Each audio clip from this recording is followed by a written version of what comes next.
Well, oil prices jumping today, erasing their recent drop, and it comes amid a show of unity by world's top two exporters, Russia and Saudi Arabia. They've committed to extra cuts and long said the move will help balance the market. Now, this should act as a tailwind for the price of crude, along with the impact of Israel's war with Hamas. But can't discount fears over so-called demand destruction as fears of an economic slowdown continue to rattle the market. Let's bring in Tamar Essner, Vectis Energy Partners Principal, to break all this down for us. Tamar, good to talk to you today. We did get EIA data out today pointing to a significant crude buildup, the biggest buildup we've seen since February. What does that mean in terms of prices? Well, I think that prices are really discounting what's going on in Ukraine and really sort of gotten back to the fundamentals. And at least as of now, with the situation in Israel and Hamas, and then obviously Ukraine and Russia, fundamentally, markets haven't really changed that much. So really, we're looking at access to crude oil from Saudi Arabia's perspective is being crimped. Access to capital in the form of higher interest rates is being crimped. So at some point, that's going to start to have an impact on the global economy.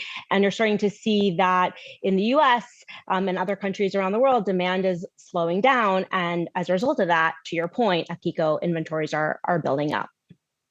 Let's going to get back to the fundamentals, but let's talk about what's playing out between Israel and Hamas. Obviously, we saw that initial spike on the back of the fighting breaking out over the weekend. And yet, as you point out, we're kind of right back to where we were before that. What do you think would change the dynamic from an oil perspective and the current fighting right now? What would bring it back to the market in terms of a risk factor? Is it really about this regional conflict beyond Israel and Hamas? Yeah, so certainly a threat to physical supply. So if Iran were to get involved more directly, if Israel were to attack Iran, Iran obviously has been exporting more onto the market as the U.S. has sort of turned a blind eye to sanctions. Obviously, Iran also controls the Straits of Hormuz, which accounts for anywhere from 25 to 35% of global oil consumption passes through the straits. So that would be, an extremely high source of risk into the market. We're talking, oil prices going up in $5 to $10 increments for every day that those risks, that those supply disruptions were going on. But basically, there's so many push-pull factors in the market right now. Certainly, the supply risks are all very bullish, but as we look on concerns about the economy, those are very bearish sources of concern. And so, as a result of that, the market's actually sort of found some stability amid all the confusion and the complexity. Traders are just sort of saying, we're going to wait and see until there's actual changes on the ground. Yeah, that demand picture certainly contributing to a rapid decline in oil prices we saw prior to this fighting breaking out over in Israel. The question I keep asking, the demand picture right now, and then you look at the production cuts from the Saudis and Russia, do they match? I mean, does the production cuts that we're seeing, is it justified by the demand that we're seeing? That's a great question. I actually think that Saudi in particular, and to some extent Russia as well, have been very focused on future demand. So demand here and now has actually been quite robust. And I think that the Saudis are sort of trying to, at least up until this situation with Hamas and Israel, the Saudis were sort of prophylactically trying to manage for concerns about a slowdown in Chinese demand. The Chinese have spent most of the year building up their oil inventory.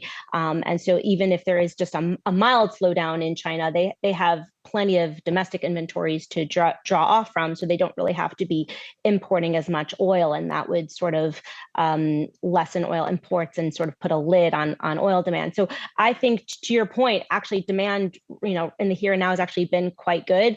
There has been some, demand destruction, as I mentioned earlier. Gasoline consumption in the U.S. has been lower in the summer season than we otherwise would have expected. But overall, demand has been sort of steady as she goes.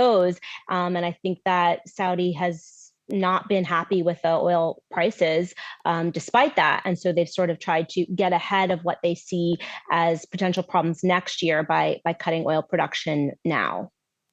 And Tamar, you talked about balance starting to return to the market. Does that quiet some of those calls that we got from the likes of Citi and Goldman about this march towards $100 a barrel? Well, right now, any scenario is possible, and let's not, while we're all focused squarely and rightly so on the situation, the war between Israel and Hamas. There's also the war with Russia and Ukraine, and we are not totally discounting the possibility that Putin could weaponize oil going into the winter in terms of cutting off oil exports. We've seen them do that with natural gas. So it's a really difficult market to predict. From a fundamental perspective, I think that oil could sort of trade in a like $80 to $100 range. I think Saudi has a lot of spare capacity. So if oil were to really move past $100, they'd really be worried about demand destruction, and they have plenty of oil to bring back. So I think that the market's really focused on the fact that Saudi, UAE, and others have so much spare production capacity, and sort of that's also putting a lid on prices. Okay, we'll be watching to see which direction it moves. Tamar Essner, Vectis Energy Partners Principal. Good to talk to you today.